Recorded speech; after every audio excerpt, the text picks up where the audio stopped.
So hello everyone, greetings of the day. मैं Ravi Tiwari.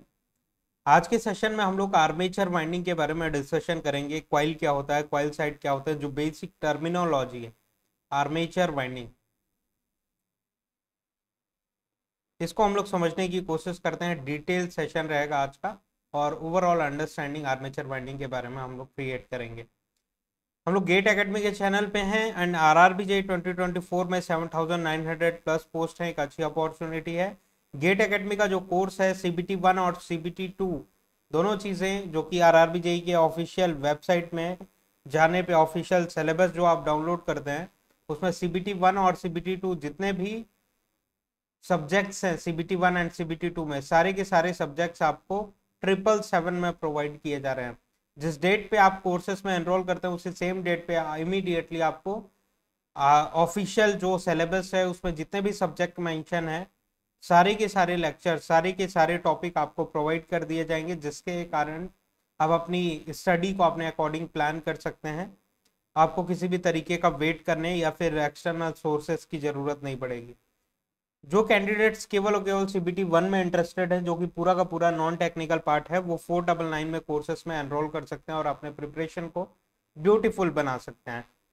Right. Gate aspirants जो हैं gate 2025 के लिए प्रिपेयर कर रहे हैं, कोर्स प्राइस 2,222 में कोर्सेस में एनरोल कर सकते हैं। 26 के जो कैंडिडेट्स हैं 4,444 में एनरोल कर सकते हैं। 27 के जो कैंडिडेट्स हैं 6,666 में कोर्सेस में एनरोल कर सकते हैं। और ध्यान रखिएगा, ध्यान देने वाली बात यह है कि 26 एंड 27 के जो कैंडिडेट्स हैं, अगर 26 और 27 वाले कोर्सेस में आप एनरोल करते हैं तो आपको free of cost smart course and dopamine 555 आपको फ्री ऑफ कॉस्ट प्रोवाइड किया जाएगा 26 एंड 27 के कैंडिडेट्स को। राइट। गेट एकेडमी के कुछ और भी कोर्सेस हैं, जैसे कि RRBJ SSC JEE 777 में अवेलेबल है। कैंपस रिक्रूटमेंट ट्रेनिंग प्रोग्राम 777 में अवेलेबल है। ऑल स्टेट AE/JEE एग्जामिनेशन 777 में, smart course and dopamine 555 combo 999 में। और अगर आप गेट 26 और 27 में एनरोल करते हैं कोर्सेस में तो आपको ये डोपामाइन 555 कॉम्बो जो है वो free of cost smart course provide किया जाएगा, जिसका कोर्स प्राइस 999 है। राइट।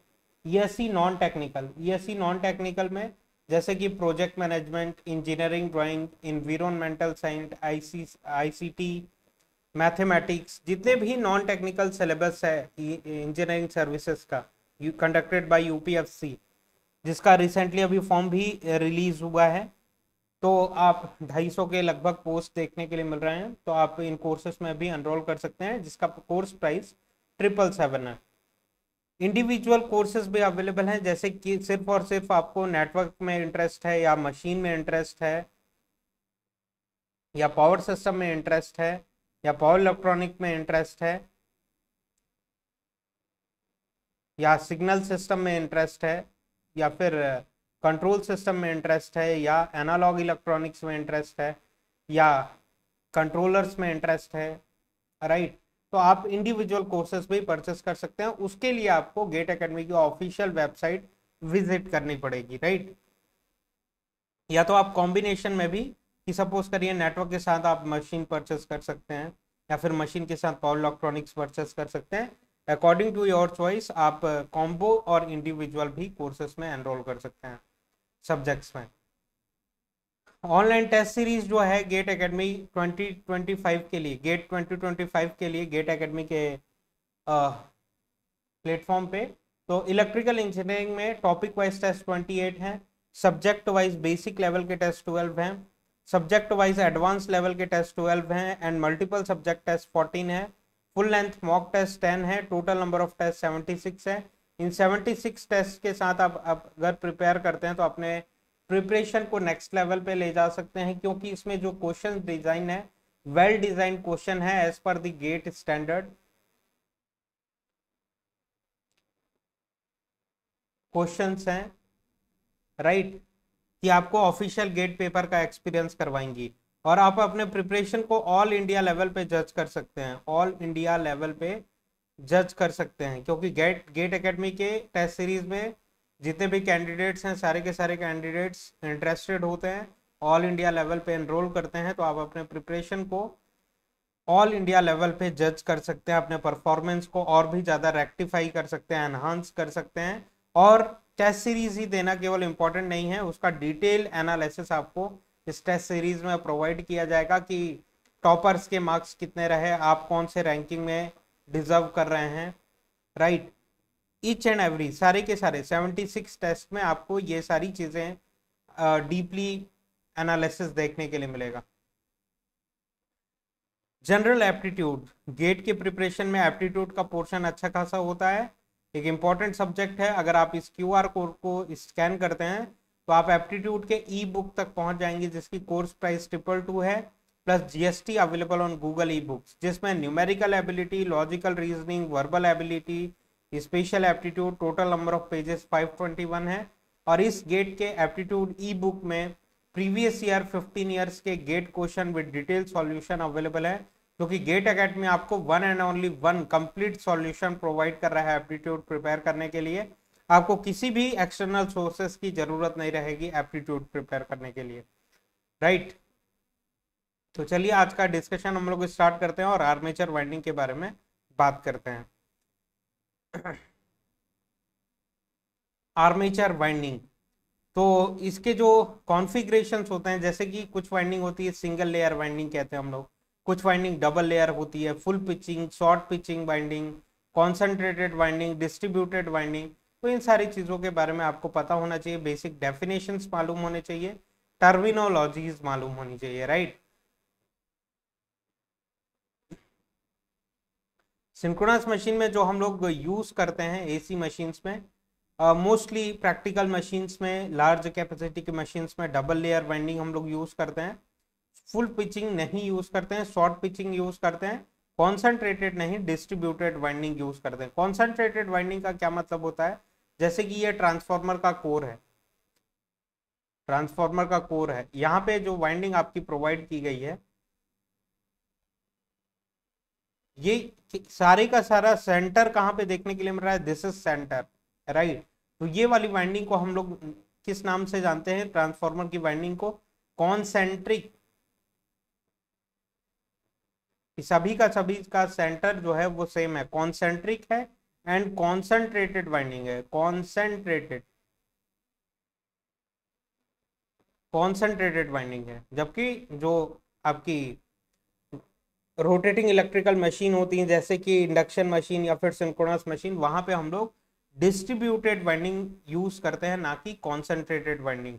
तो कॉन्सेंट्रेटेड वाइंडिंग क्या होती है, डिस्ट्रीब्यूटेड वाइंडिंग क्या होती है, उसके बारे में आगे बात करेंगे। फर्स्ट ऑफ ऑल बेसिक जो टर्मिनोलॉजीज हैं उनके बारे में डिस्कशन करने की जरूरत है, जैसे कि कॉइल क्या होता है, टर्न क्या होता है, कॉइल साइड क्या होता है, कंडक्टर क्या होते हैं, इनके बारे में बात कर लेते हैं, देन हम लोग इन सारी चीजों को कवर करेंगे, राइट।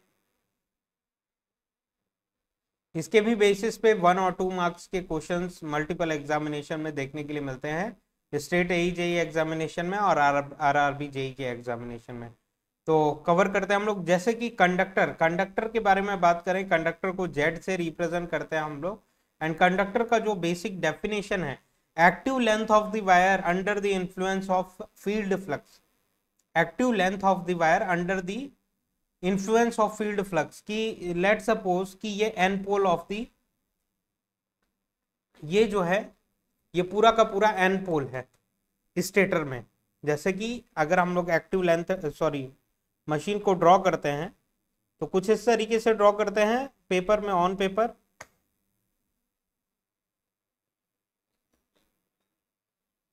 कुछ इस तरीके से ड्रॉ करते हैं, राइट।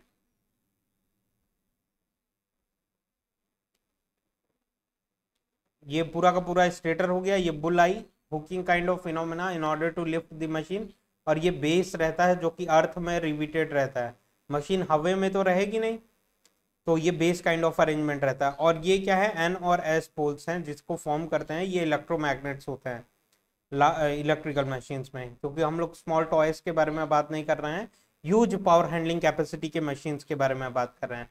एंड यहाँ पे आपको रोटर देखने के लिए मिलता है, राइट। और केवल N ही पोल नहीं होता है, जस्ट फॉर दी सिंप्लिसिटी एक ही पोल ड्रॉ किया हुआ है, यहाँ पे नीचे साइड में दूसरा पोल भी देखने के लिए मिलेगा आपको। और ये रोटर जो कि शाफ्ट की ड्रॉ किया हुआ है, और ये रोटर कुछ इस तरीके से देखने के लिए मिल रहा है। अब ये मशीन का क्या है, फ्रंट व्यू हम लोगों को देखने के लिए मिल रहा है कि मशीन को फ्रंट से देख रहे हैं, तो ये कंस्ट्रक्शन है जिसको हम लोग ऑन पेपर ड्रॉ करके एनालिसिस करते हैं। लेकिन एक्टिव लेंथ के बारे में बात करें कि मशीन को जब फिजिकली आप देखते हैं कि ये जो एन पोल देखने के लिए मिल रहा है, जिसका फ्रंट व्यू ऐसा हम लोगों ने देखा है, एन पोल जिससे फ्लक्स लाइंस निकल रही हैं, एन पोल से फ्लक्स लाइंस निकलती हैं। तो जब आप प्रैक्टिकल मशीन में देखेंगे तो एन पोल केवल इतना ही रहेगा क्या, इतना ही विड्थ रहेगा क्या उसका, ये तो एक्टिव लेंथ रहेगा ना मशीन का। सपोज करिए इतनी चौड़ी मशीन है, इतनी चौड़ी मशीन है, और ये पूरा का पूरा एक्टिव लेंथ देखने के लिए मिल रहा है। ये पूरा का पूरा एन पोल है जिससे पूरे के पूरे मशीन में फ्लक्स लाइंस फ्लो करेंगी। This is the length of the pole, right. ये यहां से लेके यहां तक पूरा का पूरा एक्टिव लेंथ देखने के लिए मिल रहा है। अब अगर रोटर में कोई कंडक्टर हम लोग रखते हैं, कि सपोज करिए ग्रीन कलर के पेन से हम लोगों ने एक कंडक्टर इंस्टॉल किया यहाँ पे, इसका दूसरा part back to back connect होके दूसरा पार्ट यहां से बाहर आता हुआ दिख रहा है। तो रोटर में क्या है, this is the stator part ना, जहां पे एन पोल है, ये पूरा का पूरा एक्टिव लेंथ है। अब ये कंडक्टर रोटर का कंडक्टर है, this is the rotor conductor, ये कुछ इस तरीके से रखा हुआ है। रोटर कंडक्टर का एक्टिव लेंथ कितना है, यहां से लेके यहां तक ये पूरा का पूरा एक्टिव लेंथ है, वो कुछ इस तरीके से रखा हुआ है, ठीक है। अब रोटर का कंडक्टर का एक्टिव लेंथ हम लोगों को पता चल गया। अब ये कैसे पूरा का पूरा कंडक्टर कैसा रखा रहता है, देखिएगा कभी भी कंडक्टर्स तो यूज नहीं करते हम लोग, क्या यूज करते हैं, कॉइल्स, बंच ऑफ कॉइल्स, कि एक कंडक्टर ऐसे ले गए, इसको बैक टू बैक कनेक्ट करते हुए एक वही कंडक्टर यहां से बाहर आ गया। कभी भी कंडक्टर्स में दो टर्मिनल्स होते हैं ना, जिसमें करंट वगैरह हम लोग फ्लो करवा सकें। तो ये एक साइड है, और दूसरा साइड लेट सपोज ये दूसरा साइड है, ये ऐसा कि जैसे ग्रीन कलर के पेन से आपको फ्रंट व्यू देखने के लिए मिल रहा है, एक कंडक्टर ऐसा गया और यही इसका return conductor back to back connect होता हुआ ऐसे, ये दोनों कंडक्टर एक दूसरे के साथ कनेक्टेड है। कैसे कनेक्टेड है, बैक टू बैक। और आप फ्रंट व्यू देख रहे हैं, आपको बैक टू बैक कनेक्शन अगर आप मशीन के सामने से देखेंगे तो देखने के लिए नहीं मिलेगा, लेकिन एक्चुअली ये कैसे कनेक्टेड है, बैक टू बैक कनेक्टेड है, जिसको हम लोग कहते हैं ओवर हैंगिंग, जिसको हम लोग कहते हैं ओवर हैंगिंग। तो ये पूरा का पूरा व्हाइट कलर से एन पोल, ये रोटर में इंस्टॉल्ड कंडक्टर, और इसका ये रिटर्न कंडक्टर, राइट। इस तरीके से मशीन आपको देखने के लिए मिल रही है। तो कंडक्टर हम लोग किसको कहेंगे, active length of the wire, this is the active length of the wire which is under the influence of poles, field poles और फील्ड फ्लक्स। ये एन पोल से जब फ्लक्स लाइंस निकलेंगी तो ये कहां तक जाएंगी, एक्टिव लेंथ तक कहां तक जाएगी, ये पूरे के पूरे कंडक्टर में इन्वॉल्व होंगी। जहां तक ये कंडक्टर में इन्वॉल्व हो रही हैं, कंडक्टर, पूरे कंडक्टर का जितना पार्ट, इस वायर का जितना part under the influence of flux आ रहा है, फील्ड फ्लक्स आ रहा है, उसको हम लोग कहेंगे active length of the conductor, और जिसको हम लोग कहते हैं conductor. Active length of the wire जिसको हम लोग कहेंगे कंडक्टर। और ये बैक टू बैक कनेक्शन क्या है, बैक टू बैक कनेक्शन में ये पोल पहुंच रहे हैं क्या, ये इधर है क्या, नहीं है, ये यहीं तक लिमिटेड है जहां पे ये कंडक्टर इन्फ्लुएंस हो रहा है, फ्लक्स लाइंस फ्लो कर रही हैं, ये कंडक्टर से इन्फ्लुएंस होंगी, राइट। ये कंडक्टर फ्लक्स लाइन से इन्फ्लुएंस होगा। जबकि बैक टू बैक कनेक्शन जो है वो एक्सटर्नल पार्ट में है, जहां पे ये एन पोल नहीं पहुंच पा रहा है, वो बैक टू बैक कनेक्शन कहलाया जाएगा। और कंडक्टर क्या होगा, active length of the wire, पूरे वायर का ये वाला जो पार्ट है वो under the influence of flux आ रहा है। सिमिलरली एस पोल यहाँ पे होगा और रिटर्न कंडक्टर यहाँ पे रखा गया है, ग्रीन कलर के पेन से आपको देखने के लिए मिल रहा है। तो active length of the wire, ये वाले कंडक्टर का, ये वायर का एस पोल से जो इन्फ्लुएंस हो रहा है, ये वाला कंडक्टर, ये भी यहाँ एन पोल से एस पोल में फ्लक्स लाइन जा रही हैं, तो मतलब इस वाले कंडक्टर में भी इन्फ्लुएंस होंगी, मतलब ये भी, इसको भी हम लोग वायर का कंडक्टर कहेंगे, right. Active length of the wire which is under the influence of field flux is called conductor. तो ये एक डेफिनेशन आपको समझ में आया। जैसे कि अगर एग्जांपल लेते हैं हम लोग, यहाँ पे एन पोल हम लोगों ने ड्रॉ करके रखा हुआ है, यहाँ पे एस पोल ड्रॉ करके रखा हुआ है, यहाँ से यहाँ फ्लक्स लाइंस फ्लो कर रही हैं, कुछ दूसरे फैशन में यहाँ पे ड्रॉ किया हुआ है, right. N to S flux lines flow कर रही हैं। अब ये कंडक्टर, रोटर में जो कंडक्टर हम लोगों ने इंसर्ट किया हुआ है, ऐसा कुछ इंसर्ट किया हुआ है, ऐसा कुछ इंसर्ट किया हुआ है, और ये रिटर्न कंडक्टर देखने के लिए मिल रहा है, और ये एक दूसरे से कैसे कनेक्टेड है, बैक टू बैक कनेक्टेड है। तो ये एन पोल, ये पूरा का पूरा लेंथ ऑफ द वायर है ना, लेंथ ऑफ द वायर है जिसके दो टर्मिनल्स हैं, दो टर्मिनल्स हैं। और ये वाला जो पार्ट है, इतना पार्ट इस वायर का एन पोल से इन्फ्लुएंस हो रहा है, इतना पार्ट जो है कंडक्टर का, सॉरी वायर का एस पोल से इन्फ्लुएंस हो रहा है। तो active length of the wire which is under the influence of N or S poles or field poles or field flux is called conductor। तो इसको, इस पार्ट को कंडक्टर कहेंगे, इस पार्ट को कंडक्टर कहेंगे, इसको कंडक्टर नहीं कहेंगे, इसको हम लोग कहते हैं back to back connection, back to back connection, connection और ओवरहैंगिंग, ओवरहैंगिंग, ओवरहैंगिंग, राइट। तो आशा करते हैं कंडक्टर का डेफिनेशन आपको समझ में आया होगा। नेक्स्ट बात करें टर्न के बारे में। What is turn? टर्न को टी से रिप्रेजेंट किया जाता है and can be formed by joining conductors. Turn कैसे फॉर्म किए जा सकते हैं? Can be formed by joining conductors, कि ऐसा करके एक कंडक्टर लिया, ये दूसरा कंडक्टर लिया और इसको बैक टू बैक कनेक्ट कर दिया। इसका एक साइड यहाँ पे है, दूसरा साइड यहाँ पे देखने के लिए मिल रहा है। ये एक टर्न फॉर्म हो गया, राइट। एक टर्न है ना, यहां से चालू किए यहाँ पे एंड हो रहा है, एक टर्न फॉर्म होगा। दो टर्न्स बनाने हैं तो एक और कंडक्टर लीजिए यहाँ पे, दूसरा कंडक्टर यहाँ पे लीजिए और फिर से इनको ज्वाइन कर दीजिए। Let me erase the things. अगर टू टर्न्स बनाने हैं हम लोगों को तो आप क्या कर सकते हैं, ऐसा करके इसको रिटर्न ले आइए, फिर से एक टर्न और प्रोवाइड कर दीजिए, ऐसा। ये टू टर्न फॉर्म हो गए, राइट। थ्री टर्न्स बनाने हैं तो अगेन इसको ऐसा ले जाइए, ऐसा ले जाइए, ऐसा ले जाइए, ऐसा ले जाइए और इसका दूसरा वाला पार्ट यहाँ पे ले आइए। तो ये तीन टर्न की, 1 2 3, 3 टर्न क्वाइल हो गई है, 3 टर्न क्वाइल हो गई। ये पूरे के पूरे को हम लोग क्या कह रहे हैं, क्वाइल कह रहे हैं। ये पूरे के पूरे को हम लोग कंडक्टर थोड़ी कहेंगे, नहीं। तो सिंगल टर्न का क्या मतलब हुआ, डबल टर्न का क्या मतलब हुआ, वो आपको समझ में आ गया होगा। Can be formed by joining conductor, कि कंडक्टर को ज्वाइन करके हम लोग टर्न्स फॉर्म कर सकते हैं, कंडक्टर्स को फॉर्म ज्वाइन करके हम लोग टर्न्स फॉर्म कर सकते हैं, राइट। तो जैसा कि स्क्रीन पे आपको देखने के लिए मिल रहा है, single turn, one turn, one turn ऐसा हम लोग फॉर्म कर सकते हैं जिसमें कितने कंडक्टर्स लग रहे हैं, मिनिमम एक कंडक्टर, दूसरा कंडक्टर, दो कंडक्टर्स लगे, राइट। तो turn, turn can be written as कि दो कंडक्टर से कितने टर्न्स बने, वन टर्न बना, वन टर्न बना, राइट। और similarly two turn, two turn, ये टू टर्न हो गए इस तरीके से। इसमें कितने कंडक्टर्स लग रहे हैं, 1 2 3 4, 4 कंडक्टर्स लग रहे हैं।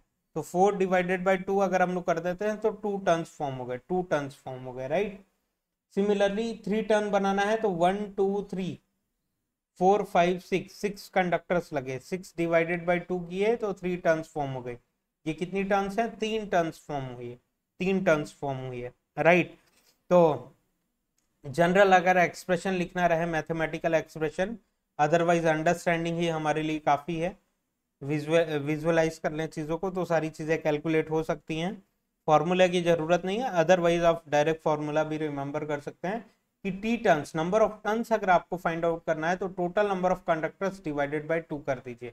जैसे कि 6 कंडक्टर्स हैं, जैसे कि सपोज करिए 8 कंडक्टर्स हैं, तो कितने टर्न्स फॉर्म हो गए, टर्न्स इज इक्वल टू क्या होता है, कंडक्टर्स डिवाइडेड बाई 2, मतलब 8 कंडक्टर्स डिवाइडेड बाई 2 अगर आप करते हैं तो 4 टर्न्स फॉर्म होंगे, 4 टर्न्स फॉर्म होंगे।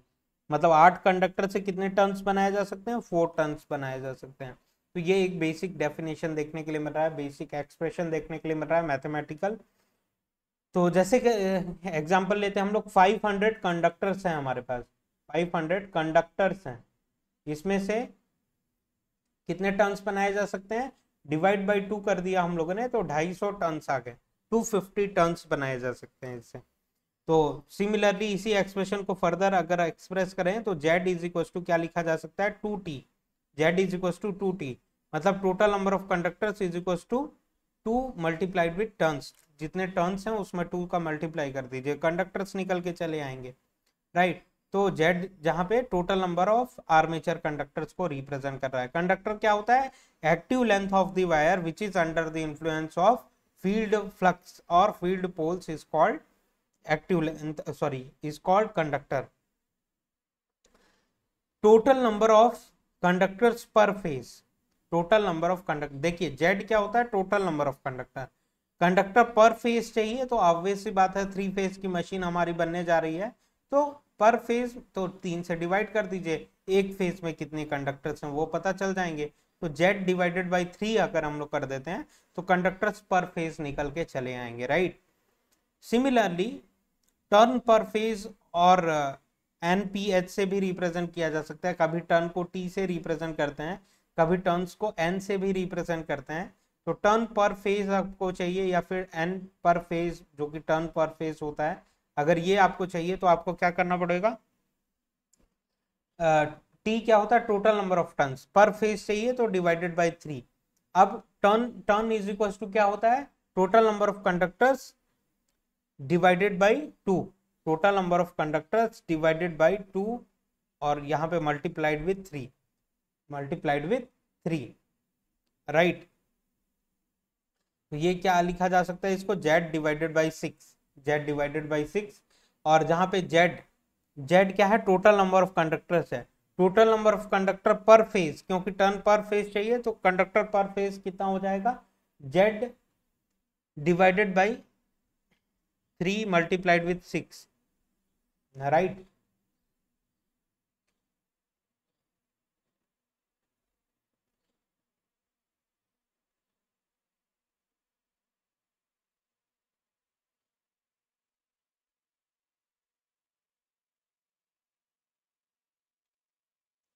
देखिए जेड पर फेज इज इक्वल टू क्या होता है, total number of conductor divided by 3।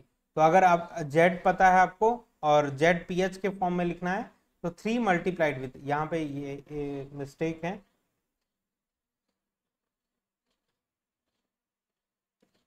क्या लिखना पड़ेगा आपको, जेड इज इक्वल टू क्या लिखना पड़ेगा, 3 ZPH divided by 6, 3 ZPH divided by 6 या फिर ZPH डिवाइडेड बाई 2। तो ऐसे करके आप फर्दर कैलकुलेशन कर सकते हैं। तो आपको फार्मूला वगैरह याद रखने की ज़रूरत नहीं है, अगर आप विजुअलाइज किए हुए हैं इन चीज़ों को तो सारी चीज़ें इजीली कैलकुलेट कर सकते हैं। तो TPH और NPH is equal to turn per phase और कंडक्टर पर फेज Z/6 के फॉर्म में, जिसको हम लोग ZPH डिवाइडेड बाई 2 भी लिख सकते हैं, राइट। सिमिलरली कॉइल के बारे में बात करें, what is coil, coil can be formed bye containing number of turns, sorry connecting number of turns, कि एक कंडक्टर दूसरा कंडक्टर इन दोनों को ज्वाइन किए तो एक सिंगल टर्न कॉइल बन गई है, राइट, सिंगल टर्न कॉइल बन गई, सिंगल टर्न कॉइल बन गई। 2 टर्न कॉइल बनानी है तो 2 टर्न कॉइल के लिए ऐसे और भी कंडक्टर्स लगेंगे, 3 टर्न कॉइल बनानी है तो 3 टर्न कॉइल के लिए और भी कंडक्टर्स लगेंगे, 4 टर्न कॉइल बनानी है 4 टर्न कॉइल के लिए और भी कंडक्टर्स लगेंगे, और at the end 2 coil side देखने के लिए मिलेंगे, 2 कॉइल साइड देखने के लिए मिलेंगे, right. Coils can be formed by connecting number of turns, की डिफरेंट नंबर ऑफ टर्न्स को आप कनेक्ट करते चले जाते हैं तो कॉइल, बंच ऑफ कॉइल का फॉर्मेशन हो जाता है, बंच ऑफ टर्न को ज्वाइन करते हैं तो कॉइल का फॉर्मेशन हो जाता है। Minimum number of turns required to form of coil, तो minimum number of turns 1 turn, 1 turn coil भी हो सकती है, तो minimum number of coil turns कितने रिक्वायर्ड हैं कॉइल फॉर्म करने के लिए, कम से कम 1 टर्न तो रिक्वायर्ड है कॉइल कहने के लिए, इसको हम लोग कह सकते हैं single turn coil, single turn coil, right, जिसमें कंडक्टर्स कितने लगेंगे, मिनिमम 2 कंडक्टर्स रिक्वायर्ड हैं, 2 कंडक्टर्स रिक्वायर्ड है, 2 टर्न से 1 टर्न, 2 कंडक्टर से 1 टर्न बनाया जा सकता है जिसको हम लोग 1 टर्न कॉइल कह सकते हैं। Minimum number of turns required to form a coil is 1, isn't it? तो नेक्स्ट हम लोग बात करें, इसको हम लोग कह सकते हैं 1 टर्न कॉइल ये क्या है, 2 टर्न कॉइल है, ये 3 टर्न कॉइल है। इस तरीके से हम लोग फर्दर एक्सप्रेस कर सकते हैं इन चीज़ों को।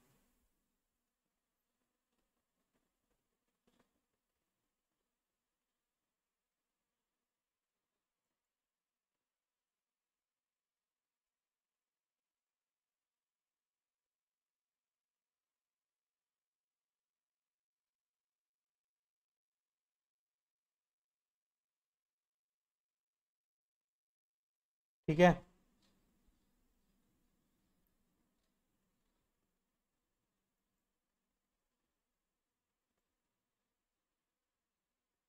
ना ये 3 टर्न कॉइल हो गई। अब कॉइल 2 टर्न, 2 टर्न कॉइल के बारे में बात करें, 2 turn coil in the sense ये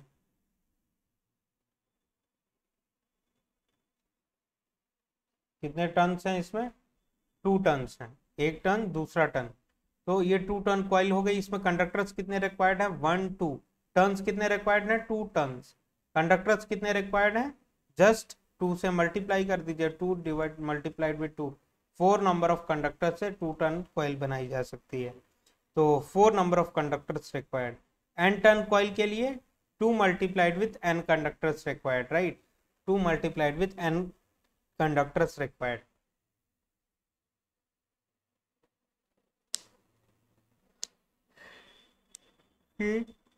अगर 8 टर्न कॉइल बनाना है तो 2 मल्टीप्लाइड विथ 8 अगर हम लोग कर देते हैं तो 16 कंडक्टर्स रिक्वायर्ड होंगे।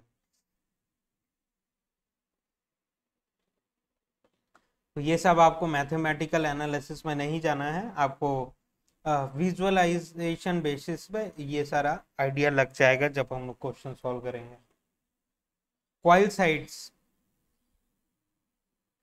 Coil side, a coil always has 2 sides. किसी भी कॉइल का ऑलवेज कितने साइड होंगे, ये एक साइड हो गया, ये दूसरा साइड हो गया। किसी भी कॉइल, ये एक साइड हो गया, ये दूसरा साइड हो गया, ये एक साइड हो गया, ये दूसरा साइड, ये एक साइड हो गया, ये दूसरा साइड, ये एक साइड हो गया, ये दूसरा साइड। तो किसी भी कॉइल के ऑलवेज 2 साइड्स होंगे, जिसको हम लोग क्या कहते हैं, कॉइल साइड्स। इनको हम लोग कहते हैं कॉइल साइड, कॉइल साइड्स कहते हैं।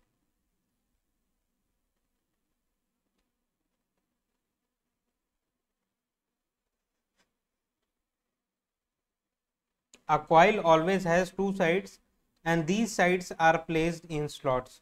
कि स्लॉट्स में किनको प्लेस किया जाता है, जैसे कि ये रोटर हम लोगों ने बनाया, यहाँ पे एक स्लॉट प्रोवाइड किया, यहाँ पे एक स्लॉट प्रोवाइड किया और ये शाफ्ट किए। और इन स्लॉट्स में, just a second,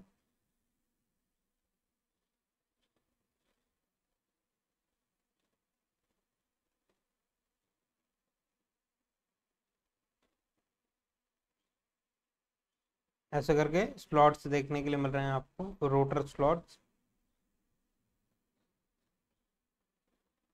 in slots में अपने को कंडक्टर्स प्लेस करना है।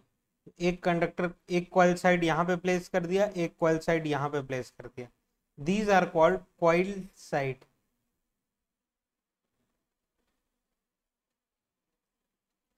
कॉइल साइड हो गया, राइट।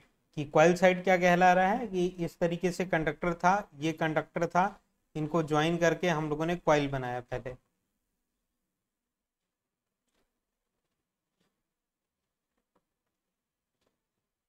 ये सपोज करिए 2 टन कॉइल बनाया, राइट। अब इसका एक साइड ये है, दूसरा साइड ये है, तो इस वाले साइड को यहाँ पे रख दिया, इस वाले साइड को यहाँ पे रख दिया, इस तरीके से इंस्टॉल कर दिया।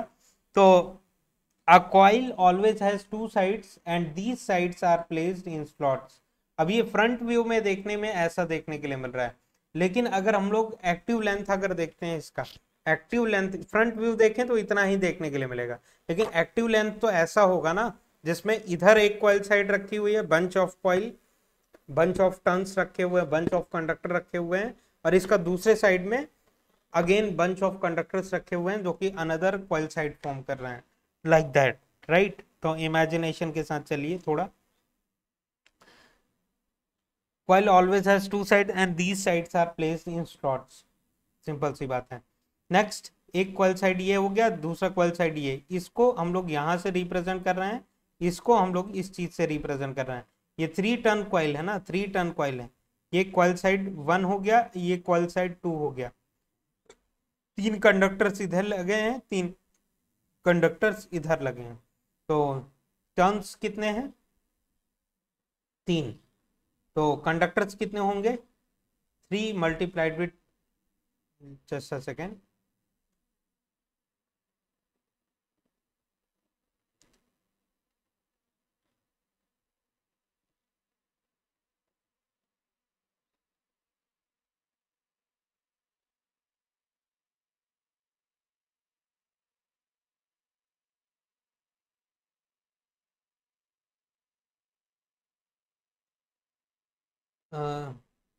टी मल्टीप्लाइड विथ 2, तो 3 × 2 करते हैं हम लोग, तो 6 कंडक्टर्स लगेंगे. 6 कंडक्टर्स लगेंगे, राइट. तो ये सारी चीजें याद करने वाली नहीं है.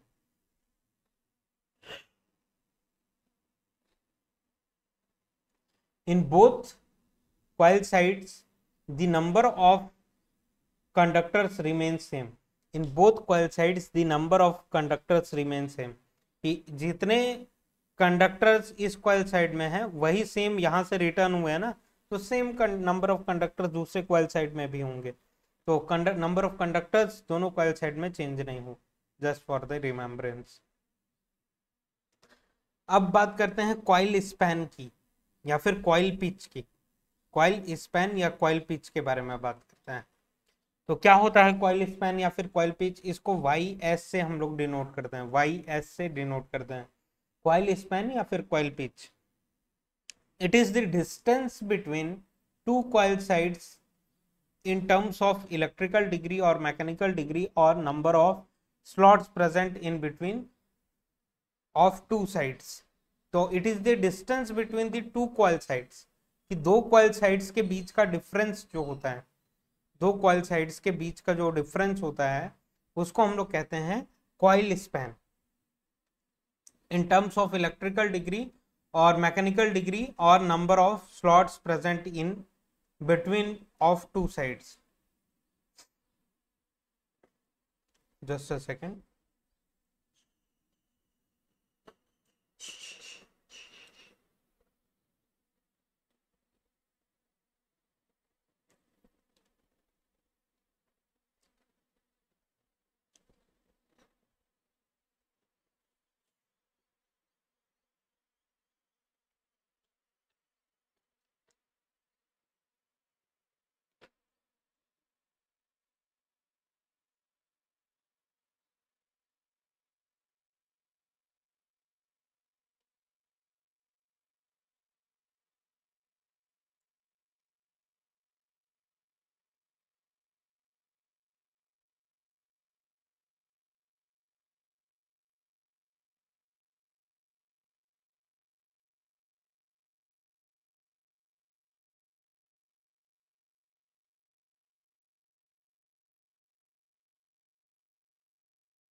तो कॉइल स्पैन के बारे में हम लोग बात कर रहे थे।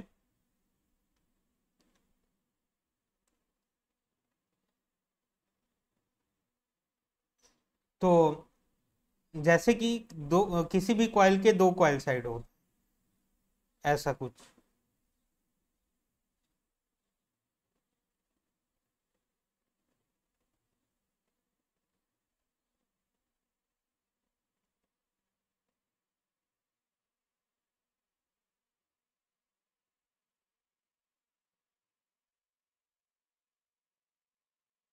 ऐसा कुछ। तो इसके कितने साइड साइड हैं, ये कितने टर्न की कॉइल है, 3 टर्न कॉइल। इसमें कितने नंबर ऑफ कॉइल साइड्स हैं, 2 कॉइल साइड, किसी भी कॉइल में 2 कॉइल साइड होते हैं, 2 कॉइल साइड्स। तो इन कॉइल साइड्स को स्लॉट्स में किस तरीके से हम लोगों को प्लेस करना है, स्लॉट्स के बारे में अभी हम लोगों ने बात किया हुआ था। कुछ इस तरीके से, ये रोटर था और ये रोटर के स्लॉट्स थे, रोटर, और ये क्या थे, रोटर स्लॉट्स, स्लॉट्स जिसमें कॉइल साइड्स को रखा गया था, राइट, इजंट इट। तो कॉइल साइड्स को रखा गया था।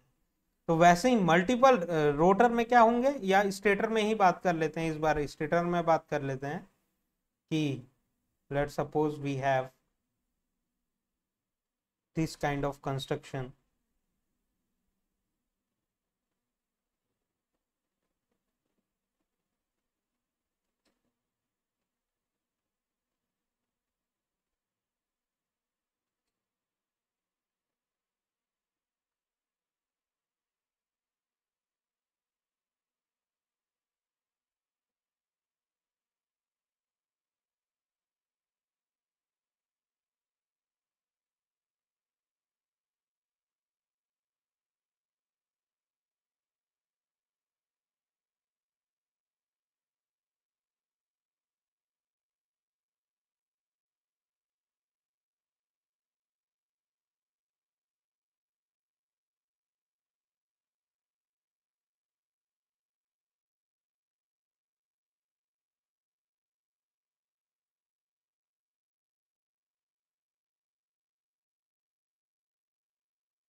ऐसा कुछ, राइट, और यहाँ पे स्लॉट्स अरेंज करते हैं, ऐसा।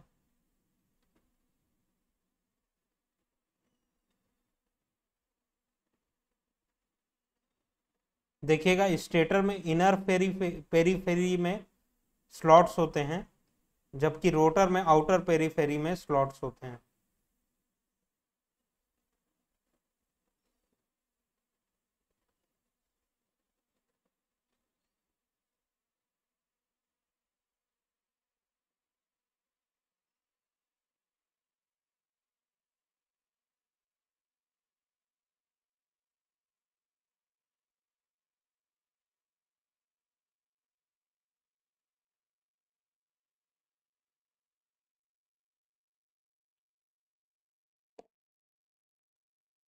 स्टेटर में इनर पेरीफेरी में स्लॉट्स होते हैं, इनको हम लोग कहते हैं इनर पेरीफेरी स्लॉट्स,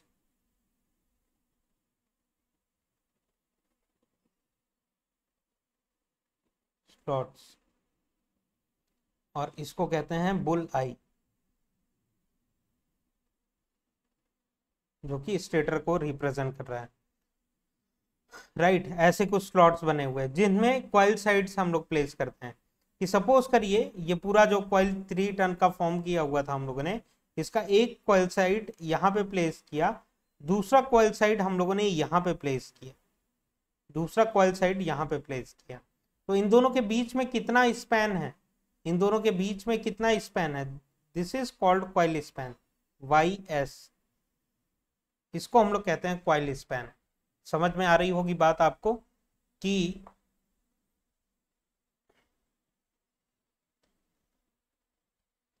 पहले फर्स्ट स्लॉट में हम लोगों ने प्लेस किया हुआ था, फिर ये सेकंड स्लॉट है, ये थर्ड स्लॉट है, ये फोर्थ स्लॉट है, और इसका दूसरा कॉइल साइड जो है वो फिफ्थ स्लॉट में प्लेस किया। कि फर्स्ट वाला कॉइल साइड फर्स्ट स्लॉट में, एंड सेकंड कॉइल साइड जो है वो 5th स्लॉट में प्लेस किया, और इनके बीच का जो एंगल है, दो स्लॉट्स के बीच के एंगल को, दो एडजेसेंट स्लॉट के बीच के एंगल को हम लोग कहते हैं gamma, slot angle.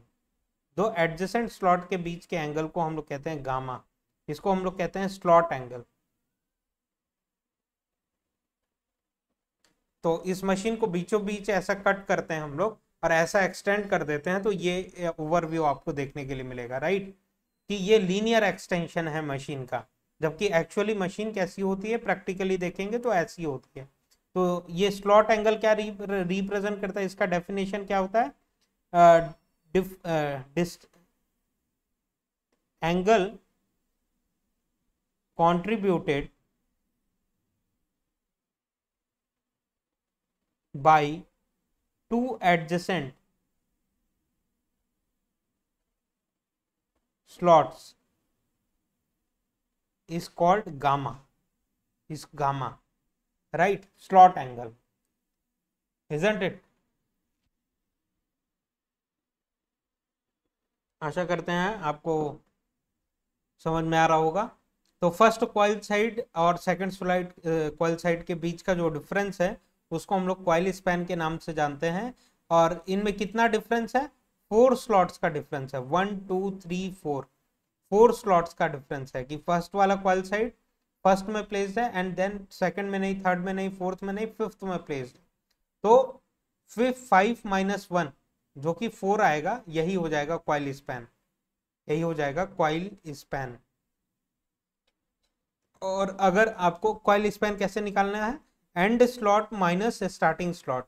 And slot मतलब कि जो अनदर कॉइल साइड है कौन से स्लॉट में प्लेस्ड है, और माइनस स्टार्टिंग स्लॉट अगर हम लोग करते हैं तो जिनका डिफरेंस आ जाएगा 4, मतलब 4 स्लॉट्स का डिफरेंस है।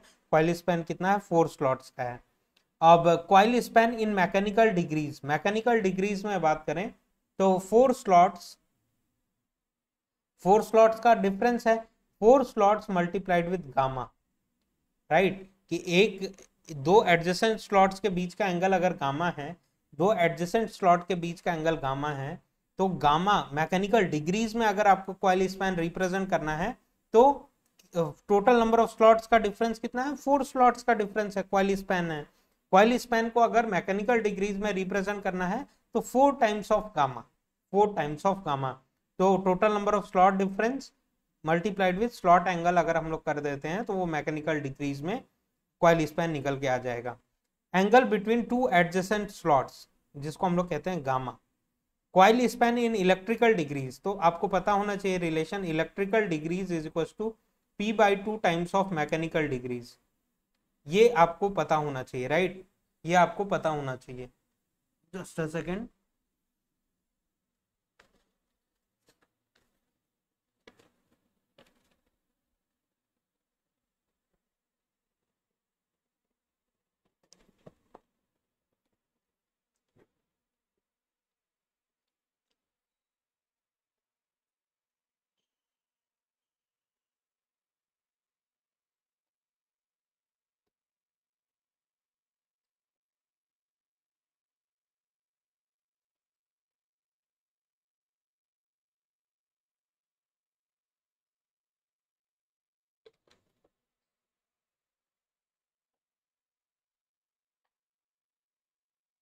Now it is okay, right.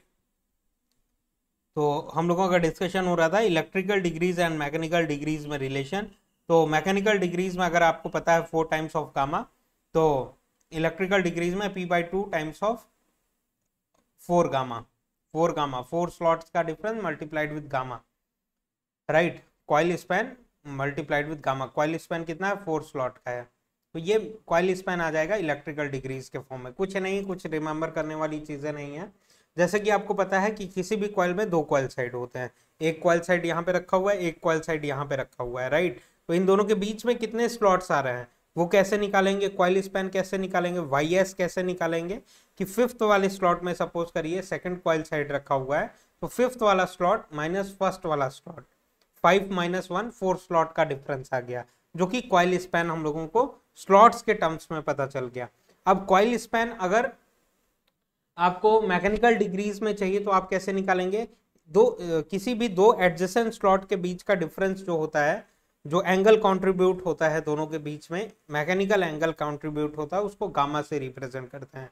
तो 4 स्लॉट्स के बीच में कितना एंगल कंट्रीब्यूट होगा, 4 गामा होगा, राइट। ये मैकेनिकल डिग्रीज के फॉर्म में आ गया। अब इलेक्ट्रिकल डिग्रीज के फॉर्म में कन्वर्ट करना है तो आपको पता है कि electrical degrees is equal to p/2 times of mechanical degrees. तो इलेक्ट्रिकल डिग्रीज के टर्म्स में कॉइल स्पैन चाहिए, तो 4 गामा था मल्टीप्लाइड विद p/2 कर दीजिए, सिंपल सी बात है, सारे कैलकुलेशन इजीली आ जाएंगे। 4 gamma multiplied with p/2, simple सी चीजें हैं, कुछ रिमेंबर करने की जरूरत नहीं है, जस्ट आपको अंडरस्टैंडिंग होनी चाहिए, विजुअलाइजेशन होना चाहिए चीजों का, तो आपको कुछ भी चीजें रिमेंबर नहीं करनी पड़ेंगी। अब एक बात और है, पोल पिच। अभी तक हम लोग कॉइल स्पैन के बारे में बात किए, अब पोल पिच के बारे में बात करते हैं। पोल पिच, जिसको YP से रिप्रेजेंट करते हैं। कॉइल स्पैन को किससे रिप्रेजेंट कर रहे थे हम लोग, YS से रिप्रेजेंट कर रहे थे, और पोल पिच को YP से रिप्रेजेंट करते हैं, राइट। YP से रिप्रेजेंट करेंगे इसको, पोल पिच को। तो ध्यान दीजिएगा, यहाँ पे स्टेटर रिप्रेजेंट किया गया है, ये बुल आइस रिप्रेजेंट कर लेते हैं हम लोग। N पोल है स्टेटर में, और इसका दूसरा साइड S पोल यहाँ पे देखने के लिए मिल रहा है। ये पोजीशन 1 है, ये कंडक्टर रोटर कंडक्टर रखा गया है, जस्ट अ सेकेंड, ये रोटर कंडक्टर रखा गया है। ये फर्स्ट पोजीशन है, ये रोटेट होके इस डायरेक्शन में रोटेट कर रहा है, रोटेट होके ये कहाँ पे पहुंचेगा, सेकंड वाले पोजीशन पे, देन थर्ड वाले पोजीशन पे, देन फोर्थ वाले पोजीशन पे, एंड देन अगेन फिफ्थ वाले पोजीशन पे पहुंचेगा। तो हम लोग देखते हैं कि किस तरीके से जब कंडक्टर स्पेस में रोटेट कर रहा है तो उसमें वोल्टेजेस किस तरीके से इंड्यूस हो रहे हैं। तो देखिएगा, एन पोल से फ्लक्स लाइंस निकल रही हैं, एस पोल पे इंटर कर रही हैं, राइट। एन पोल से फ्लक्स लाइंस निकल रही हैं, एस पोल पे इंटर कर रही हैं। एज ऑफ नाउ इस कंडक्टर में कितनी फ्लक्स लाइंस इन्फ्लुएंस हो रही हैं, 0। एज ऑफ नाउ, कि अभी के समय में इस कंडक्टर, जब कंडक्टर का पोजीशन 1 या फिर 5 पे है, तो कितने फ्लक्स लाइंस इन्फ्लुएंस हो रही हैं, 0। तो Faraday's law of electromagnetic induction क्या कहता है कि कोई भी कंडक्टर अगर change in magnetic flux lines experience कर रहा है तो उस पार्ट ऑफ द कंडक्टर में वोल्टेज इंड्यूस का प्रोसेस देखने के लिए मिलेगा। तो ये वाला कंडक्टर एज ऑफ नाउ कितनी फ्लक्स डेंसिटी एक्सपीरियंस कर रहा है, ये फ्लक्स और फ्लक्स डेंसिटी आपको पता होना चाहिए ना। फ्लक्स क्या होता है, फ्लक्स डेंसिटी क्या होती है, flux passing per unit area of cross section, flux passing per unit area of cross section. तो ध्यान दीजिएगा कि कितनी फ्लक्स डेंसिटी एक्सपीरियंस कर रहा है ये कंडक्टर, 0 फ्लक्स डेंसिटी एक्सपीरियंस कर रहा है। जब 0 फ्लक्स डेंसिटी एक्सपीरियंस कर रहा है तो induce EMF in a conductor कैसे रिप्रेजेंट करते हैं हम लोग, BLV से, BLV से। तो induce EMF in a conductor is directly proportional to क्या होता है, flux density, is directly proportional to flux density. जितनी फ्लक्स डेंसिटी एक्सपीरियंस करेगा उतना induced EMF in a conductor देखने के लिए मिलेगा, राइट। और induced EMF in a coil क्या होता है, is directly proportional to d∅dt होता है। मतलब जहां पे फ्लक्स ज्यादा होगा,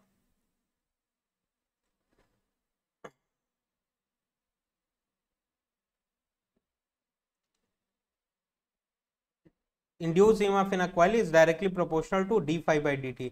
मतलब सपोज करिए इस तरीके से फ्लक्स लाइंस है, इस तरीके से अगर फ्लक्स लाइंस है, ये वेव फॉर्म है, तो यहाँ पे स्लोप क्या है, 0 देखने के लिए मिल रहा है, यहाँ पे स्लोप मैक्सिमम देखने के लिए मिल रहा है, यहाँ पे स्लोप 0 देखने के लिए मिल रहा है। d∅dt क्या होता है, स्लोप ही तो होता है, स्लोप होता है।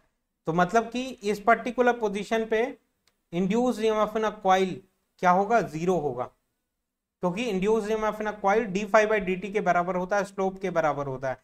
यहाँ पे स्लोप क्या है, 0, यहाँ पे भी स्लोप क्या है, 0। ऑब्वियस सी बात है ना, चीजें पता चल रही होंगी आपको। यहाँ पे स्लोप क्या है, मैक्सिमम है, यहाँ पे स्लोप क्या है, मैक्सिमम। तो यहाँ पे जब फ्लक्स लाइन 0 है तो induced EMF in a coil क्या होगा, मैक्सिमम पे होगा, इस पोजीशन पे, और इस पोजीशन पे, और इस पोजीशन पे। यहाँ पे induced EMF in a coil maximum होगा, जबकि जब फ्लक्स मैक्सिमम है तो स्लोप क्या है, 0। स्लोप जीरो है तो induced EMF in a coil भी क्या होगा, जीरो होगा, जबकि induced EMF in a conductor is directly proportional to flux density होता है। जहां पे फ्लक्स डेंसिटी मैक्सिमम है वहां पे इंड्यूस वोल्टेज मैक्सिमम होगा कंडक्टर्स में। यहाँ पे कितनी फ्लक्स डेंसिटी एक्सपीरियंस कर रहा है कंडक्टर, 1 और 5 पोजीशन में 0, तो induce EMF in a conductor क्या होगा, 0 0। ये जब रोटेट होके सेकंड वाले पोजीशन पे पहुंचेगा तो ये सेकंड वाला पोजीशन है, इस तरीके से लीनियर एक्सटेंशन किया हुआ है। तो induced EMF in a conductor क्या होगा, ये देखिए कंडक्टर लिखा हुआ है ना, induced EMF in a conductor, इसी से रिप्रेजेंट किया हुआ है। तो सेकंड पोजीशन पे मैक्सिमम फ्लक्स डेंसिटी एक्सपीरियंस कर रहा है, तो induced EMF in a conductor भी क्या होगा, मैक्सिमम होगा। Induced EMF in a conductor भी सेकंड वाली पोजीशन पे मैक्सिमम होगा। थर्ड वाले पोजीशन पे जब कंडक्टर पहुंचेगा तो कितनी फ्लक्स डेंसिटी एक्सपीरियंस करेगा, 0, तो induced EMF in a conductor भी क्या होगा, 0 होगा, राइट। देन फोर्थ वाले पोजीशन पे जब पहुंचेगा, तो फोर्थ वाला पोजीशन ये है, यहाँ पे जब कंडक्टर पहुंचेगा तो negative maximum flux density experience कर रहा है, negative maximum flux density. S pole पे फ्लक्स लाइंस इंटर कर रही है ना, एन पोल से निकल रही थी, यहाँ पे जब पॉजिटिव मैक्सिमम है तो यहाँ पे नेगेटिव मैक्सिमम होगा, तो ये नेगेटिव साइड में मैक्सिमम होगा, नेगेटिव साइड में मैक्सिमम होगा यहाँ पे। एंड देन फिफ्थ पोजीशन पे जब अगेन रोटेट होके यहाँ पे पहुंचेगा फिफ्थ वाले पोजीशन पे, तो अगेन फ्लक्स डेंसिटी 0 एक्सपीरियंस कर रहा है, induced EMF in a conductor 0 होगा। ये सारी चीजें इरेज करते हैं जिससे चीजें क्लियर रहें।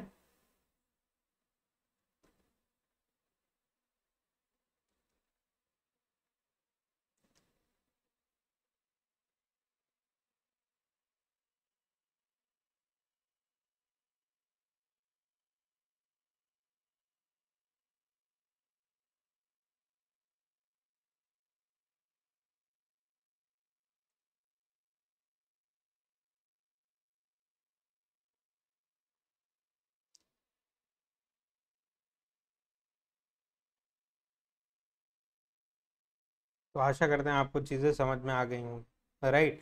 ये कर्व कैसे बन रहा है, ठीक है। तो देखिए वन कंप्लीट मैकेनिकल रोटेशन में 360 डिग्री के मैकेनिकल रोटेशन में कितनी इलेक्ट्रिकल डिग्रीज बनी, इलेक्ट्रिकल इंड्यूस वोल्टेजेस है ना, तो इलेक्ट्रिकल डिग्रीज कितनी बनी, यहां से यहां तक 180 डिग्री इलेक्ट्रिकल, यहां से यहां तक 180 डिग्री इलेक्ट्रिकल, राइट। यहां से यहां तक 180 डिग्री इलेक्ट्रिकल, यहां से यहां तक 180 डिग्री इलेक्ट्रिकल। ये हाफ साइकिल है, ये half cycle, positive half cycle, ये नेगेटिव हाफ साइकिल, दोनों को मिला दिए अगर हम लोग तो वन कंप्लीट साइकिल बना, एक साइकिल ऑफ इंड्यूस वोल्टेज बना।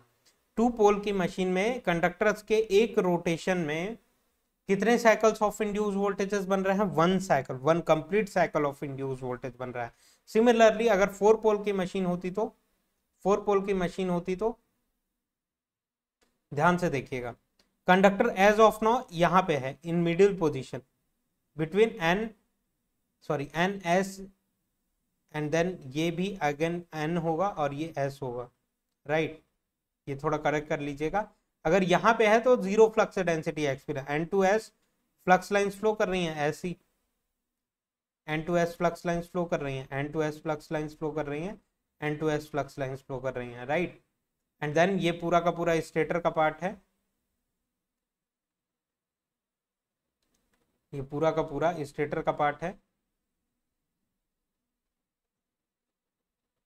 एन टू एस और एस टू एन आपके किससे कंप्लीट करेंगी, ये यहां से एन 5/2 निकल रहा है ना फ्लक्स, यहां से भी 5/2 फ्लक्स निकलेगा, हाफ फ्लक्स। तो हाफ फ्लक्स इधर जा रहा है, हाफ फ्लक्स इधर जा रहा है। ये एन पोल था, यहां से भी 5/2 जा रहा है और यहां से भी 5/2 जा रहा है, तो 5/2 गया एंड देन 5/2 यहां से रिटर्न आ गया, 5/2 आपके योक से, इसको हम लोग बोलते हैं योक या फिर स्टेटर।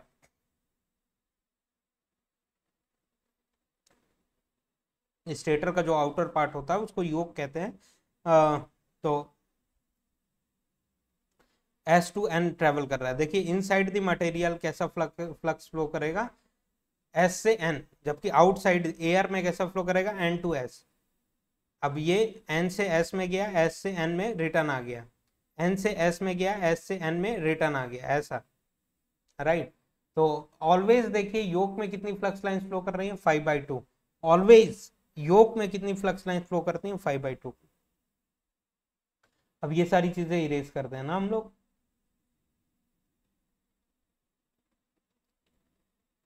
जिससे चीजें सिंपल रहें।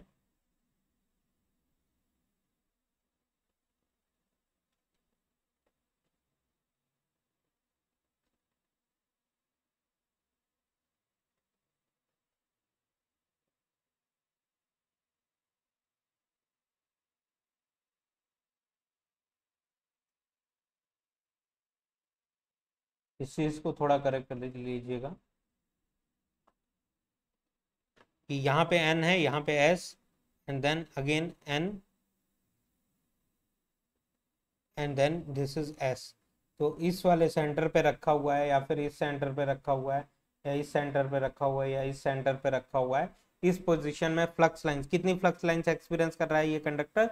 Zero flux lines. तो वन वाले पोजीशन में जीरो फ्लक्स डेंसिटी एक्सपीरियंस कर रहा है, तो induce EMF in a conductor भी क्या होगा? Induce EMF in a conductor भी क्या होगा? जीरो होगा। एंड देन सेकंड वाली पोजीशन पे पॉजिटिव मैक्सिमम फ्लक्स, तो positive maximum induce voltage. Third वाले पोजीशन पे अगेन जीरो फ्लक्स डेंसिटी, तो जीरो इंड्यूस वोल्टेज है।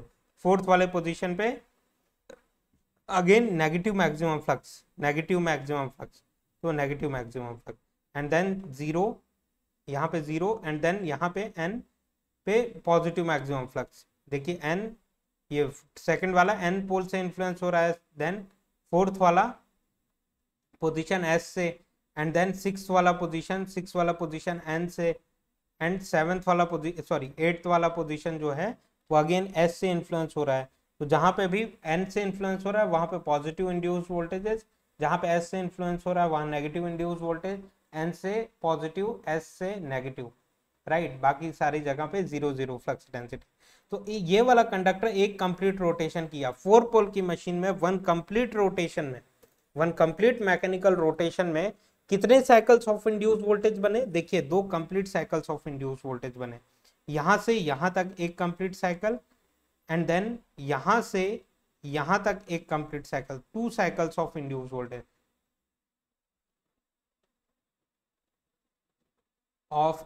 वोल्टेज बन रहे हैं,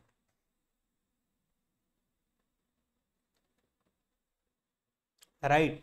2 पोल की मशीन में वन कंप्लीट रोटेशन में 1 साइकिल, 4 पोल की मशीन में वन कंप्लीट रोटेशन में two cycles of induce voltages बने, 2 साइकिल्स ऑफ इंड्यूस वोल्टेजेस बने हैं, right. In one complete rotation 360 degree mechanical देखने के लिए मिल रहे। ऑफ 360 डिग्री मैकेनिकल कितने इलेक्ट्रिकल डिग्रीज फॉर्म हुई? यहां से यहां तक 180, 180 मतलब ये 360, और ये यहां से यहां तक भी 360, मतलब 2 मल्टीप्लाइड विथ 360 डिग्री इलेक्ट्रिकल बना, 2 मल्टीप्लाइड विथ 360 डिग्री इलेक्ट्रिकल। क्योंकि ये एक कंप्लीट साइकिल में कितने इलेक्ट्रिकल डिग्रीज होते हैं? 360 डिग्री इलेक्ट्रिकल। तो यहाँ पे 2 साइकिल्स बने हैं, 2 मल्टीप्लाइड विथ 360 डिग्री इलेक्ट्रिकल कर दिया हम लोगों ने, राइट। तो और वहां पे कितना बन रहा था? प्रीवियस वाले केस में 2 पोल में 1 कंप्लीट साइकिल बन रहा था, जिसमें 360 डिग्री इलेक्ट्रिकल फॉर्म हुई। तो देखिएगा 2 पोल की मशीन में 1 कंप्लीट रोटेशन में कितने cycles of induce voltage? 1 cycle of induce voltage. 4 pole की मशीन में कितने cycles of induce voltage 1 complete rotation में? 2 cycles of induce voltage. 6 pole की मशीन में कितनी बनेंगी? 3 cycles of induce voltage. Similarly P pole machine में कितनी साइकिल्स बनेंगी? p/2 cycles of induce voltage. P pole की मशीन में 1 कंप्लीट रोटेशन में, मैकेनिकल रोटेशन में कितने साइकिल्स ऑफ इंड्यूस वोल्टेज बनेंगे? p/2। तो यहाँ पे वैल्यूज पुट करते चले जाइए और वैल्यूज मिलती चली जाएंगी। देखिएगा यहाँ पे पोल्स कितने थे? 2 पोल की मशीन थी, नंबर ऑफ पोल्स, ये क्या है? नंबर ऑफ पोल्स हैं। ये साइकिल्स ऑफ इंड्यूस वोल्टेज,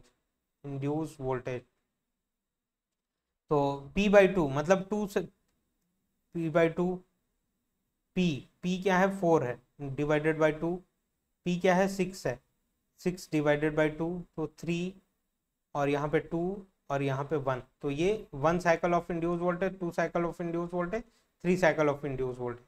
इसीलिए ये फॉर्मूला मिल गया ना जनरलाइज। पी पोल की मशीन है, अगर 1 कंप्लीट रोटेशन कर रही है कंडक्टर्स, तो कितने साइकिल्स ऑफ इंड्यूस मिलेंगे? वोल्टेज मिलेंगे p/2 cycles of induce voltage. तो और यहाँ से ये भी रिलेशन हम लोगों को मिल रहा है कि इलेक्ट्रिकल डिग्रीज कितनी होती हैं, P/2 times of mechanical degrees के बराबर होती हैं, राइट।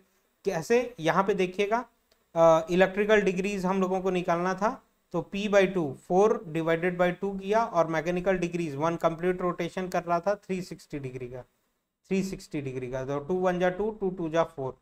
सिमिलरली यहाँ पे निकालना था, तो ये 2 पोल की मशीन थी, तो 2 divided by 2 P/2 multiplied with 360 degree mechanically rotate कर रहा था, तो मतलब इलेक्ट्रिक थीटा इलेक्ट्रिकल कितना आएगा यहाँ पे 360 डिग्री ही आएगा, जो कि थीटा मैकेनिकल के बराबर होगा, थीटा मैकेनिकल के बराबर होगा। यहाँ पे कितना आया, theta electrical is equal to 2 times of theta mechanical के बराबर आया, right.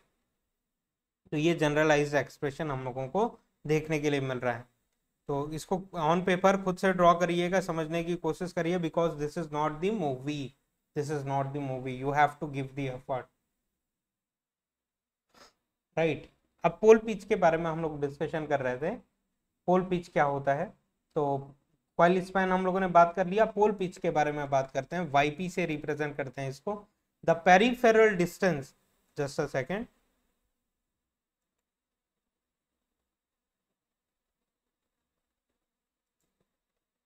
the peripheral distance between two adjacent poles or area under one pole, the peripheral distance between two adjacent poles or area under one pole, कि अगर ये 2 पोल की machine है, stator के N और S पोल्स ऐसे रखे हुए हैं, रोटर ऐसा रखा हुआ है, तो इसको बीच से अगर आप कट करते हैं, बीच से अगर आपने मशीन को कट कर दिया, तो एक पोल के अंडर में कितना एरिया आ रहा है, वो एक पोल पिच होगा, एक पोल के अंडर में कितना एरिया आ रहा है वही होगा पोल पिच। तो पेरीफेरल डिस्टेंस, यहां से यहां तक का peripheral distance, the peripheral distance between two adjacent poles,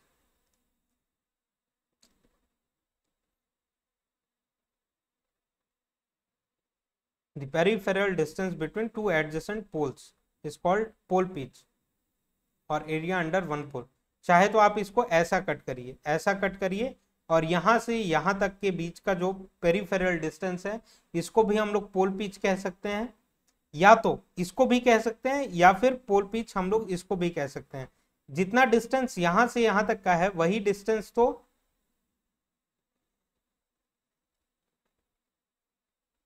वही डिस्टेंस यहां से यहां तक का भी है।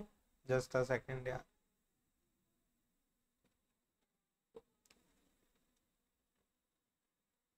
वही डिस्टेंस यहां से यहां तक का भी है। Peripheral distance between two adjacent poles is called, और area under one pole is called pole pitch. तो देखिएगा यहाँ पे 4 पोल की मशीन है, मशीन को 4 पार्ट में डिवाइड किए, तो peripheral distance between two adjacent poles is called pole pitch, right. और इस तरीके से एक मशीन है जिसमें 4 पोल्स हैं, N पोल, S पोल, N पोल, S पोल।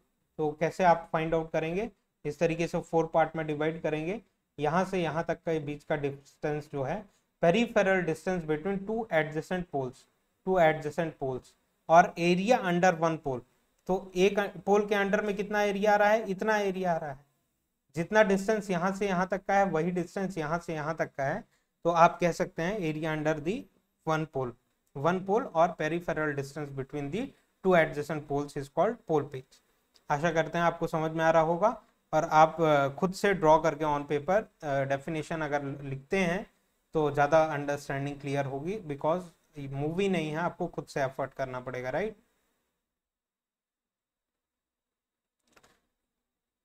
इन मैकेनिकल डिग्रीज पोल पिच क्या होता है, pole pitch is equal to 360 degree divided by 4। Mechanical degrees के फॉर्म में अगर पोल पिच लिखना है तो 4 पोल की मशीन है, ये 4 पोल की मशीन के लिए लिख रहे हैं हम लोग, तो टोटल मैकेनिकल डिग्रीज कितनी है 360 डिग्री। एक पोल के अंडर में कितना डिग्रीज आएगा, तो डिवाइड बाय 4 कर देंगे। 6 पोल की मशीन रहती है डिवाइड बाय 6 कर देते, 2 पोल की मशीन रहती है डिवाइड बाय 2 कर देते, राइट। तो एक पोल के अंडर में कितना मैकेनिकल डिग्रीज आएगा पता चल जाएगा।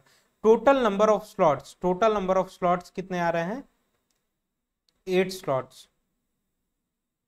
लेट सपोज ये क्या है, लेट हम लोगों ने माना हुआ है, तो इलेक्ट्रिकल पोल पिच कैसे हम लोग कैलकुलेट करेंगे कि P/2 होता है ना, P/2 times of pole pitch, theta electrical degrees is equal to P/2 times of mechanical degrees.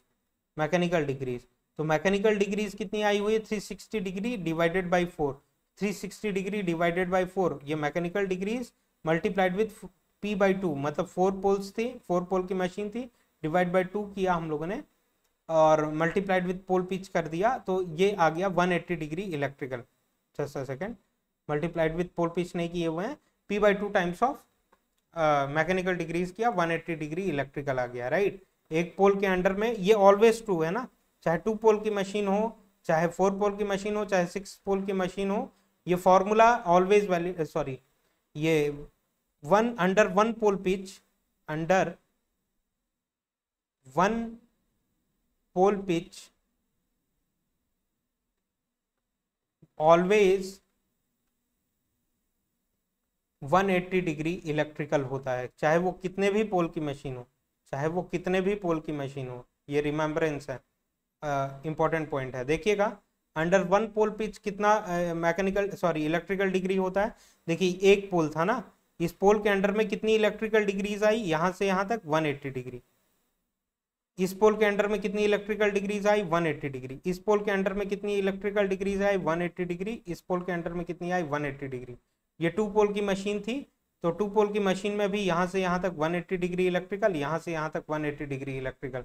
तो चाहे कितनी भी पोल की मशीन रहे, मैकेनिकल डिग्रीज के फॉर्म में पोल पिच अलग हो सकता है, लेकिन पर पोल पिच एक पोल के अंडर में कितनी इलेक्ट्रिकल डिग्रीज होती है, तो वो ऑलवेज 180 डिग्री इलेक्ट्रिकल होती है, 180 डिग्री इलेक्ट्रिकल होती है। सिंपल सी बात है। तो one pole pitch is equal to कितना लिख सकते हैं, टोटल मैकेनिकल डिग्रीज कितनी है, 360 degree, divided by total number of poles, total number of poles multiplied with total mechanical degrees, total mechanical जो डिग्रीज आई हुई है पोल पिच की, राइट। तो one pole pitch is equal to 360 degree divided by P कर दिया हम लोगों ने, और मैकेनिकल डिग्रीज कितनी होती है, P/2 times of theta electrical होता है, राइट। मैकेनिकल एंगल कितना होता है, P/2 times of electrical degrees के बराबर होता है। तो P ऑलवेज कैंसिल हो जाएगा, मतलब 2 1 जा 2 और ये 180 आ गया। तो वन पोल पिच के अंडर में मैथमेटिकली ऑलवेज हम लोगों ने प्रूव किया, जो स्टेटमेंट यहाँ पे लिखा हुआ था उसी को प्रूफ किया कि one pole pitch is equal to 180 degree electrical always in any number of poles, किसी भी नंबर ऑफ पोल्स के लिए ये ट्रू है। तो pole pitch is equal to क्या होता है, total number of slots, total number of slots कितने हैं, स्लॉट्स के टर्म्स में अगर रिप्रेजेंट करना है तो टोटल नंबर ऑफ स्लॉट्स कितने हैं divided by total number of poles कितने हैं। तो एक पोल के अंडर में कितना एरिया आ रहा है वो हम लोगों को पता चल जाएगा, राइट। पोल पिच ऐसा निकाला जा सकता है। 360 टोटल, अगर 4 पोल की मशीन है तो डिग्रीज के टर्म्स में निकालना है, टोटल 360 डिग्रीज है मैकेनिकली, और 4 पोल की मशीन है तो डिवाइड बाय 4 कर दीजिए, तो एक पोल के अंडर में कितनी मैकेनिकल डिग्री आ रही है वो पता चल जाएगी। उसको इलेक्ट्रिकल डिग्री और सारी चीज़ों में चेंज कर सकते हैं। तो देखिए पोल पिच एक डिग्री के फॉर्म में होता है और एक स्लॉट्स के फॉर्म में होता है, स्लॉट। तो टोटल नंबर ऑफ स्लॉट्स कितने हैं, जितने नंबर ऑफ स्लॉट हैं, सपोज करिए 16 नंबर ऑफ स्लॉट्स हैं, 4 पोल की मशीन है, तो 16 डिवाइडेड बाय 4 कर दीजिए, तो एक पोल की तो एक पोल के अंडर में कितने स्लॉट्स आ रहे हैं वो पता चल जाएगा in terms of slot pole pitch, right. Slot angle already हम लोगों ने बात कर लिया, angle contributed by angle contributed by 2 adjacent slot is called slot angle, angle contributed by 1 slot is called slot angle, right. तो जो कि क्या होता है, गामा, गामा से रिप्रेजेंट करते हैं।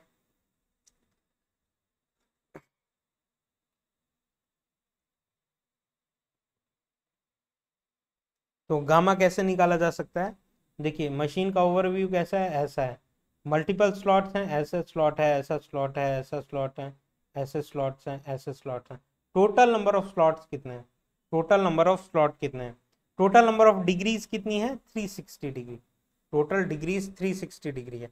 अब अगर एक स्लॉट के बीच का अगर आपको एंगल चाहिए तो टोटल नंबर ऑफ स्लॉट कितने हैं, टोटल नंबर ऑफ स्लॉट्स कितने हैं, अगर आप कर देते हैं तो आपको गामा पता चल जाएगा ना कि एक स्लॉट कितना एंगल कंट्रीब्यूट कर रहा है, दो एडजेसेंट स्लॉट के बीच का एंगल कितना है, गामा पता चल जाएगा। टोटल मैकेनिकल डिग्रीज 360 है। टोटल नंबर ऑफ स्लॉट्स कितने हैं, 10 हैं, 12 हैं, 16 हैं, डिवाइड कर दीजिए तो एक स्लॉट कितना एंगल कंट्रीब्यूट कर रहा है पता चल जाएगा। Angle contributed by one slot, और इसी को हम लोग कह सकते हैं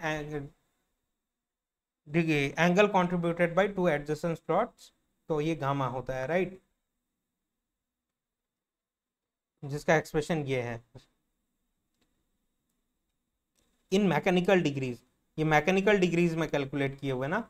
अब इसको इलेक्ट्रिकल डिग्रीज में अगर हम लोगों को लिखना है तो p/2 से मल्टीप्लाई किए, p/2 टाइम्स ऑफ 360 डिग्री, और ये नंबर ऑफ स्लॉट और इलेक्ट्रिकल डिग्री के टर्म्स में आ गया ये, राइट। तो जिसको लिख सकते हैं 2 1 जा 2 और ये 180 हो गया, इसको ऐसा एक्सप्रेस किया जा सकता है 180 डिवाइडेड बाई, यहाँ पे नंबर ऑफ स्लॉट था, ये पोल को नीचे ले आए तो स्लॉट पर पोल हो गया, मल्टीप्लाइड विद इलेक्ट्रिकल डिग्रीज के टर्म्स में आ गया। तो अगर आपको फॉर्मूला रटना है डायरेक्टली तो 180 डिग्री डिवाइडेड बाई स्लॉट पर पोल मल्टीप्लाइड, ये क्या है, इलेक्ट्रिकल डिग्रीज के फॉर्म में आ जाएगा। गामा अगर मैकेनिकल डिग्रीज के फॉर्म में लिखना है तो टोटल एंगल 360 डिग्री है, टोटल नंबर ऑफ स्लॉट से डिवाइड कर दीजिए, ये मैकेनिकल डिग्रीज के फॉर्म में आ गया। अब इसको इलेक्ट्रिकल डिग्रीज के फॉर्म में चेंज करना है तो 360 total number of slot multiplied with p/2 कर दीजिए आप, तो ये इलेक्ट्रिकल डिग्रीज के फॉर्म में आ गया, राइट। अब इसको हम लोग क्या कह सकते हैं, 180 डिवाइडेड बाई स्लॉट पर पोल, नंबर ऑफ स्लॉट पर पोल, ये इलेक्ट्रिकल डिग्रीज के टर्म्स में गामा का फॉर्मूला आ गया, इसको रिमेंबर रखना है आपको, 180 डिग्री डिवाइडेड बाई स्लॉट पर, ठीक है। तो आज यहीं तक डिस्कशन करते हैं, नेक्स्ट सेशन में और भी बात करेंगे हम लोग आर्मेचर वाइंडिंग के बारे में और अपनी अंडरस्टैंडिंग क्लियर करेंगे। Thank you very much, very very all the best.